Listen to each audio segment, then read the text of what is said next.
इस वक्त की बड़ी खबर आपको दिखाते हैं। कोरोना से पूरे देश में त्राहिमाम बचा है। तीसरे दिन भी लगातार मामले 3 लाख को पार कर गए हैं। नए रिकॉर्ड बन रहे हैं कोरोना पॉजिटिव केसेस के, और ये तब है जब टेस्ट नहीं हो रहे हैं अपनी फुल कैपेसिटी में। कई लैब्स जो हैं दिल्ली, महाराष्ट्र में कई लैब्स ऐसी हैं जिन्होंने टेस्ट लेने से मना कर दिया है। टेस्ट कराना भी अपने आप में जद्दोजहद है। उत्तर प्रदेश में कई जगह रिपोर्ट जो है वो 4-4, 5-5 दिनों में आ रही है। तो इस सब के बीच में अगर आंकड़े इस गति से बढ़ रहे हैं तो स्थिति कितनी भयावह होगी ग्राउंड पर, इसका अंदाजा आप लगा सकते हैं। जरा तस्वीरों में देखिए, दिल्ली, मुंबई, देश के अलग अलग अस्पताल से आ रही तस्वीरें जो अंदर तक आपकी रूह को कपा देंगी कि क्या स्थिति है, और शायद तब आप एक सेल्फ इंपोज्ड लॉकडाउन मानेंगे और घर पर ही रहेंगे।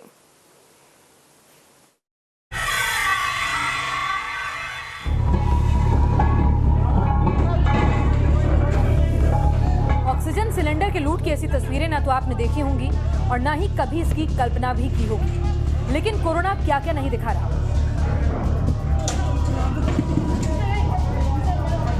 कोरोना की तीसरी लहर के कहर में उखड़ती सांसों को सहारा ऑक्सीजन ही दे रही है। लिहाजा जैसे ही तीमारदारों की नजर अस्पताल में ऑक्सीजन सप्लाई करने पर पहुंची गाड़ी पर पड़ी तो वो उस पर टूट पड़े।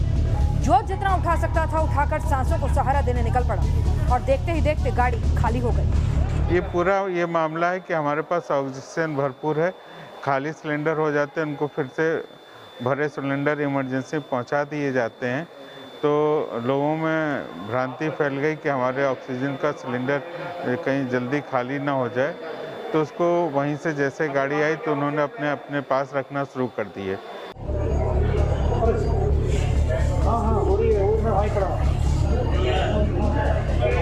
ये वीडियो मेरठ के लाला लाजपत राय मेडिकल कॉलेज का है। डॉक्टरों के आगे हाथ जोड़ते और उनके पैर पकड़ते जान बचाने की गुहार लगाते ये बुजुर्ग, ये झकझोरने वाली तस्वीरें मेरठ मेडिकल कॉलेज से सामने आई। यहाँ ऑक्सीजन की कमी से जूझ रहे मरीजों के तीमारदार इतने बेबस और लाचार हो चुके हैं कि वो अपनों की जान बचाने के लिए डॉक्टरों से कुछ ऐसी ही गुहार लगा रहे हैं। एक ऑक्सीजन की सिलेंडर के लिए लोग डॉक्टरों के पैर पकड़ रहे हैं।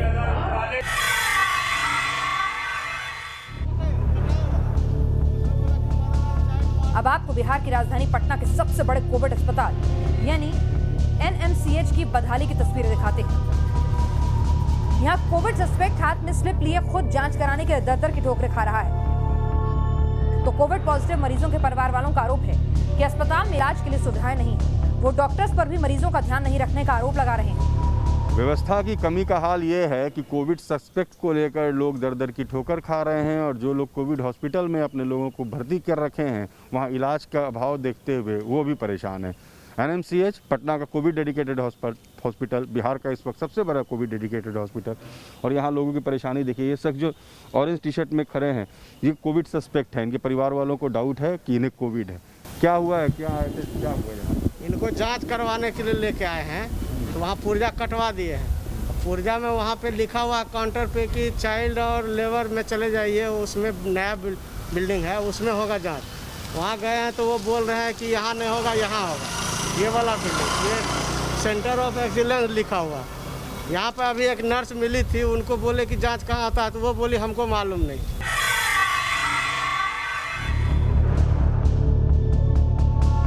अहमदाबाद से एक दिल दहला देने वाली तस्वीर सामने आई। यहाँ एक मां अपने कोरोना पॉजिटिव बेटे के साथ सड़क पर बैठने को मजबूर है। बेटे को अस्पताल के नियमों का हवाला देकर भर्ती करने से मना कर दिया गया।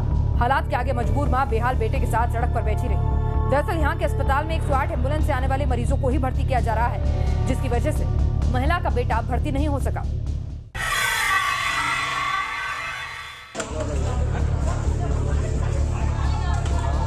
यूपी के चंदौली में मरीज की मौत पर हंगामा हो गया। कोरोना संक्रमित मरीज के डेथ की खबर आते ही परिवार वालों ने डॉक्टर्स पर लापरवाही के आरोप लगाते हुए हंगामा शुरू कर दिया।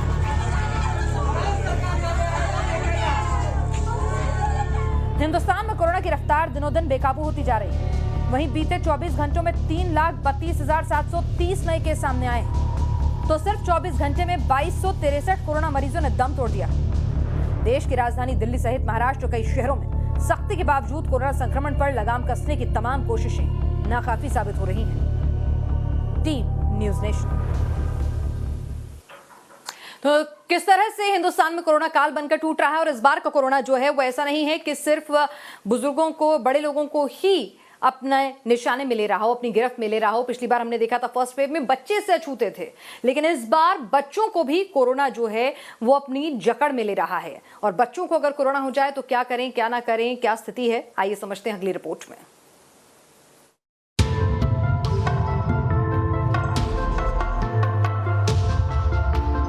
कोरोना 2.0 के निशाने पर बच्चे। अब बच्चों को शिकार बना रहा बहरूपिया कोरोना। दूसरी लहर में बच्चे और युवा सबसे ज्यादा निशाने पर। हिंदुस्तान में कोरोना की दूसरी लहर पहली लहर के मुकाबले बेहद खतरनाक मानी जा रही है। ये हर उम्र, हर वर्ग को निशाना बना रही है। दूसरी लहर की सबसे खतरनाक बात यह है कि इस बार कोरोना बच्चों और युवाओं को सबसे ज्यादा शिकार बना रहा है। एक तरफ कोरोना का कहर बढ़ रहा है तो वहीं जानलेवा वायरस लगातार अपना रूप बदल रहा है। हिंदुस्तान में डबल म्यूटेंट वायरस के बाद ट्रिपल म्यूटेंट वायरस से दहशत फैली हुई है।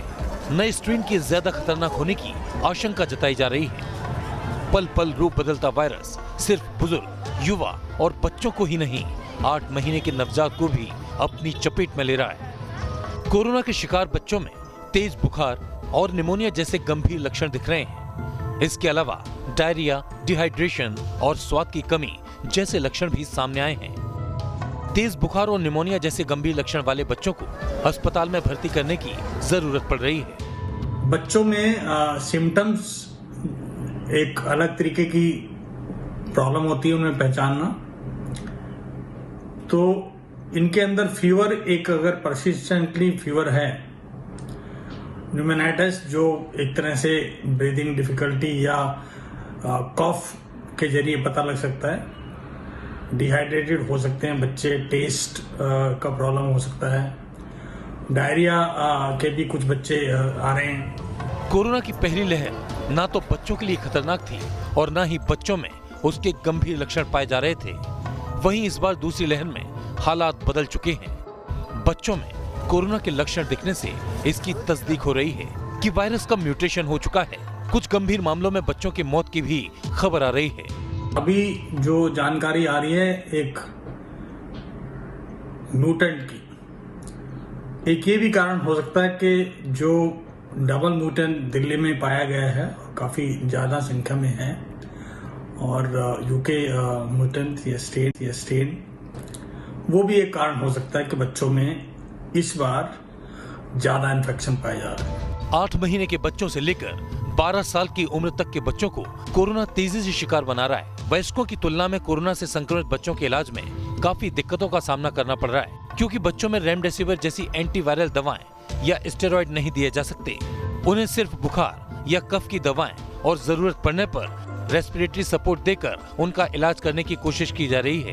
कोरोना से संक्रमित बच्चों के लिए कोई अलग वार्ड भी नहीं है, क्योंकि पिछले साल बच्चों के इतने मामले सामने नहीं आए थे जितने की अब आ रहे हैं। ऐसे हालात में संक्रमित बच्चों के इलाज में मुश्किलें आ रही हैं। कोरोना हर उम्र के लोगों के लिए खतरनाक बनता जा रहा है, लेकिन जिस तरह ये बच्चों और युवाओं को निशाना बना रहा है, उससे खतरे की आहट सुनाई दे रही है। जानकारों के मुताबिक जिस तरह से कोरोना के मामले में तेजी आ रही है, उसे देखते हुए अगला एक हफ्ता काफी अहम है। आशंका जताई जा रही है कि इस हफ्ते में कोरोना के केस पीक को छू सकते हैं। Team news nation. लगातार हम आपको दिखा रहे हैं कि किस तरह से इस आपदा के दौर में सिस्टम पूरा कोलैप्स करता हुआ नजर आ रहा है। हमारे साथ हम आपको ये भी दिखाना चाहते हैं कि दिल्ली में कैसे ऑक्सीजन की कमी हो रही है, लोग ऑक्सीजन के लिए त्राहिमाम कर रहे हैं। सबके बीच में ऑक्सीजन काले बाजारी भी हो रही है। लेकिन क्या वाकई में ऑक्सीजन सिलेंडर अगर आपके पास घर पे है तो क्या इसका कुछ एडिशनल फायदा है? क्या ऑक्सीजन सिलेंडर घर पे रख के आप क्रिटिकल मरीज की जान बचा सकते हैं? कितना फायदेमंद है घर पर ही ऑक्सीजन सिलेंडर रखकर ऑक्सीजन डिप होते हुए मरीज का इलाज करना? समझिए इस रिपोर्ट के जरिए। एक और राजधानी दिल्ली में कोरोना संक्रमण का विकराल रूप दिखाई दे रहा है। लोग सड़कों पर धक्के खा रहे हैं। जगह अस्पतालों में और ऑक्सीजन की कमी से अस्पताल जूझते हुए इस तरह की तस्वीरें पेश आ रही हैं। लेकिन इसी बीच एक तस्वीर और दिखाई दे रही है कि नेताओं के घरों के, दफ्तरों के बाहर अब लोगों ने मदद की गुहार लगानी भी शुरू की है और मदद सामने से मिल भी रही है। ये एक अच्छी तस्वीर कही जा सकती है। पूर्वी दिल्ली के सांसद गौतम गंभीर के बाहर कार्यालय के बाहर। ये आप लोगों की जो अपने अपने पर्चे लेकर आए हैं, तीमारदार जिनके मरीज हैं, और आवाज़ लगाकर उन लोगों को मेडिसिन उपलब्ध कराई जा रही है। आप कौन सी दवाई के लिए आए हैं भैया? मैं फेविफ्लू के लिए आया हूँ। नहीं मिल पा रही कहीं बाजार से बाहर? नहीं मिल पा रही। यहाँ आश्वासन मिला है देंगे? हाँ देने 3 बजे का टाइम दिया है। 3 बजे का टाइम दिया है। आप कौन सी मेडिसिन के लिए आए हैं? फेविफ्लू वाली आती है, उसी मेडिसिन के लिए कोविड वाली है। अच्छा, बाहर नहीं मिल पा रही? नहीं मिल पा रही सर, बहुत जगह ट्राई कर लिया। यहाँ आश्वासन दिया है? हाँ यहाँ दिया है। यहाँ आप कहाँ से आए हो? मैं भी इनके साथ हूँ, इनके साथ ही हूँ। खुद को भी बचाकर हमें काम करना पड़ रहा है, लेकिन आप देख सकते हैं बाहर की तस्वीर में अपने विजय से कहूँगा कि तस्वीर दिखाएं। ये आवाज़ लगा कर जिस तरह से दवाइयाँ वितरित की जा रही हैं, खासकर कौन सी दवाइयाँ आप लोग दे रहे हैं? रेवीफ्लू है जो कहीं मार्केट में नहीं मिल रही, वो सांसद गौतम गंभीर जी के द्वारा फ्री में पूर्वी दिल्ली के जितने भी हमारे लोग हैं जो परेशान हो रहे हैं, इधर उधर भटक रहे, उनको यहाँ फ्री में दवाई दी जा रही है। पिछले 5 दिन से रेगुलर दवाई बांटी जा रही है यहाँ पे। आपने अरेंज किया है स्टॉक आपके? हमारे पास बहुत स्टॉक है, दिक्कत नहीं है। हम किसी को भी सुबह से शाम तक जितने लोग होते हैं सबको दवाई दे के ही बेचते हैं, विदाउट एनी कॉस्ट। कोई पैसा नहीं ले रहे, विदाउट कॉस्ट। ये सांसद जी की तरफ से पूर्वी दिल्ली के लोगों के लिए अपनी तरफ से उनको ये सुविधा दी जा रही है। आप भी दवाई लेने आए? नहीं, मैं दवाई दे रहा हूँ जी, मेरी जिम्मेदारी देने। अच्छा, आप टीम से हैं? का हिस्सा हूँ। अच्छा, टीम का हिस्सा जो टीम बनी है। शिव कुमार यादव। ये आप बाहर की तस्वीर भी देख सकते हैं, लोग जो हैं वो लगातार यहाँ पहुँच रहे हैं। आप कहाँ से आई हैं मैडम? लक्ष्मी नगर। लक्ष्मी नगर से। क्या चीज़ चाहिए? हमें फेविफ्लू। क्या पेशेंट है घर पे? हाँ। तो यहाँ से आश्वासन मिला, मिल जाएगी दवाई? आश्वासन क्या होता है? बिल्कुल जी, बिल्कुल। पर्चा दे दिया आपने भीतर? अभी देना है अभी पर्चा। तो लोग जो हैं वो आप देख सकते हैं बाहर लगातार पहुंच रहे हैं। और सांसद गौतम गंभीर के कार्यालय के बाहर की ये तस्वीर है, जहां नेताओं के घरों पर अब जो इलाज के लिए इधर से उधर भटक रहे हैं उनके तीमारदारों ने पहुंचना शुरू किया है, और यहां से कुछ हद तक मदद मिलती भी दिखाई दे रही है। पूर्वी दिल्ली की अगर हम बात करें तो सांसद गौतम गंभीर के कार्यालय की ये तस्वीर है। वीडियो जर्नलिस्ट सुधीर कुमार के साथ सूरज अरोड़ा, न्यूज़ नेशन, दिल्ली। तो हम आपको दिखा रहे हैं कि किस तरह से हर कोई अपने लिए मदद का हाथ आगे बढ़ा रहा है। जितना संभव हो सक रहा है मदद करने की कोशिश की जा रही है, कहीं दवाई के जरिए, कहीं खाने के जरिए, कहीं इंजेक्शन अरेंज करवाकर। लेकिन इस सब के बीच में कुछ काला बाजार भी है, जो मुनाफाखोर जो हैं इस आपदा के वक्त में भी लोगों का बेजा इस्तेमाल कर रहे हैं और उनकी कमजोरी का, उनकी मजबूरी का फायदा उठा रहे हैं और ब्लैक में दवाइयां और ऑक्सीजन सिलेंडर बेच रहे हैं। न्यूज़ नेशन लगातार ऐसे लोगों को भी सिस्टम के सामने ला रहा है, ताकि एक आम आदमी कम से कम परेशान हो इस आपदा की घड़ी में, जब चौतरफा परेशानी हम और आप झेल रहे हैं।